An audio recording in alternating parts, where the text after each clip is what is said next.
कि योगी बाबा ने ऐसी धुन छेड़ दी है, ये पूरा विपक्ष उस पर नाच रहा है कठपुतली की तरह। योगी आदित्यनाथ ने कहा कि बंटोगे तो कटोगे, दूसरे दिन प्रधानमंत्री मोदी ने उस पर मोहर लगाई। यानी ये कम से कम 1 दर्जन नारे गढ़ चुके। इनकी समझ में नहीं आ रहा क्योंकि वो जो योगी बाबा ने कहा था वो असली सच है। कि क्या योगी बाबा ने पटाखा फोड़ा है कि ये सारे इनकी समझ में नहीं आ रहा कि अब इसके आगे हम करें तो क्या करें? और इसका असर सचमुच रोगी का असर यहाँ पे नहीं, पूरे महाराष्ट्र में और उत्तर प्रदेश में भी जबरा हो रहा है। नहीं, उत्तर प्रदेश में तो मनीष जी योगी के उस नारे ने ऐसा कमाल दिखाया है कि आप महाराष्ट्र को भी उसमें शामिल कर लीजिए क्योंकि वहां भी चुनाव चल रहे हैं और महाराष्ट्र के चक्कर में लोग झारखंड को ज्यादा ध्यान नहीं दे रहे। लेकिन जो महाराष्ट्र और यूपी की जो खबरें आ रही हैं, आप टेलीविजन देख लीजिए कि योगी बाबा ने ऐसी धुन छेड़ दी है कि ये पूरा विपक्ष उस पर नाच रहा है कठपुतली की तरह। और मुझको देखकर बड़ी मजा आती है, आनंद आता है। ये है एक आदमी का एजेंडा सेट कर देना। योगी आदित्यनाथ ने कहा कि बंटोगे तो कटोगे, दूसरे दिन प्रधानमंत्री मोदी ने उस पर मोहर लगाई कि अगर बंटोगे तो बांटने वाले महफिल सजाएंगे, जश्न मनाएंगे। तो वो योगी का कहना और उसके बाद प्रधानमंत्री मोदी का उस पर मोहर लगा देना। उसके बाद से मनीष जी जरा गौर करिए कि वो कांग्रेस हो, ये समाजवादी पार्टी हो, आपके बिहार में आरजेडी हो, ये रोज एक नया नारा गढ़ के लाते हैं उसके जवाब में।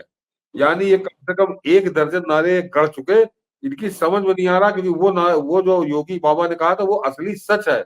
और उस असली सच का आप जरा सोच लीजिए कि क्या असर है। ये आपको बंगाल में दिख ही रहा है कि वहां पे अभी बांटने में किस तरह से काटने को तैयार है बांग्लादेश। तो इस तरह से वो असली सच था और हर हिंदू ने अपने दिल पे ले लिया उसको। अब इनकी समझ में नहीं आ रहा तो ये कहीं जुड़ोगे तो जीतोगे और फलाना करोगे, ढिमाका करोगे। तो जब ये नया नारा गढ़कर एक लाते हैं, आज एक नारा कुछ और लाते हैं, कल दूसरा लाते हैं, परसों तीसरा लाते हैं, उसके बाद चौथा लाते हैं। तो जब ये नया नारा लाते हैं तो मुझको हंसी आती है कि क्या योगी बाबा ने पटाखा फोड़ा है कि ये सारे इनकी समझ में नहीं आ रहा कि अब इसके आगे हम करें तो क्या करें। ये रोज एक नया गढ़ते हैं, इनको लगता है कि इस नारे ने असर नहीं किया, अब जरा कुछ दूसरा गढ़ के लाए। तो आधा दर्जन से ज्यादा नारे यहाँ पे समाजवादी पार्टी गढ़ चुकी, वहां महाराष्ट्र में कांग्रेस गढ़ने में जुटी है। लेकिन ये लड़ नहीं पा रही उस नारे से जो बंटोगे तो कटोगे, एक एक दो टुकड़े बातचीत है, उससे इनको समझ में नहीं आ रहा। और वो बंटोगे तो कटोगे क्या गजब का वहां कमाल दिखा रहा महाराष्ट्र में। ये तो अभी आपको जरा 4 तारीख हो जाए जब वो प्रत्याशी वहां पे अपने नाम वापस लेंगे, उसके बाद मैदान वहां क्लियर होगा, स्थिति साफ होगी, तब हम आप जानेंगे।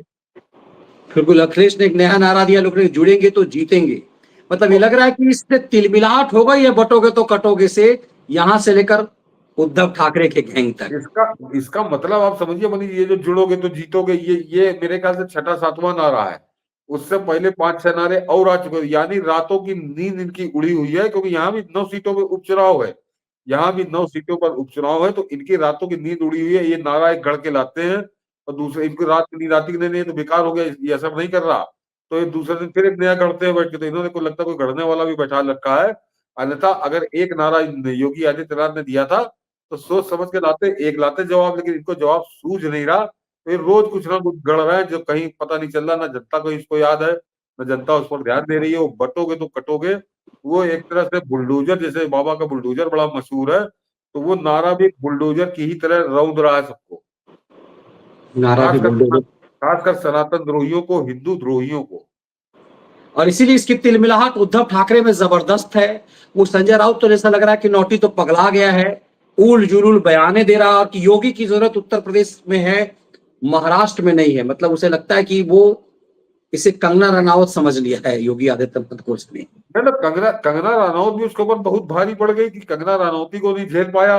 वो जेल जाने की उसकी नौबत आ गई। तो कंगना रनौत उसको तो इसी से बुद्धि की शुद्धि उसकी हो जानी चाहिए थी कि कंगना रनौत से लड़ने पे तो उसकी ये हालत हो गई। अभी योगी बाबा तो खैर उसकी तो योगी बाबा उसको जवाब भी नहीं देंगे, ना उसकी तरफ देखेंगे, ना इस हैसियत का वो आदमी है। वो कभी पवार के तेल लगाता दिखता है, कभी राहुल के तेल लगाता दिखता है, उद्धव के परमानेंट तेल लगा रहा है। तो ऐसे लोगों को क्या कहा जाए। तो योगी बाबा उसकी तरफ ध्यान भी नहीं देंगे। मैंने कहा योगी बाबा आपको 11 तारीख के बाद से नजर आएंगे महाराष्ट्र में, और 11 से 22 से 21, जिस दिन तक वोटिंग होनी है, प्रचार होना है। और 10 दिन के अंदर वहां पे धमाल आप देखोगे। और उससे पहले प्रधानमंत्री मोदी का धमाल वहां हो चुका होगा। तो एक तरह से ग्राउंड बहुत क्लियर मिलेगी योगी बाबा को।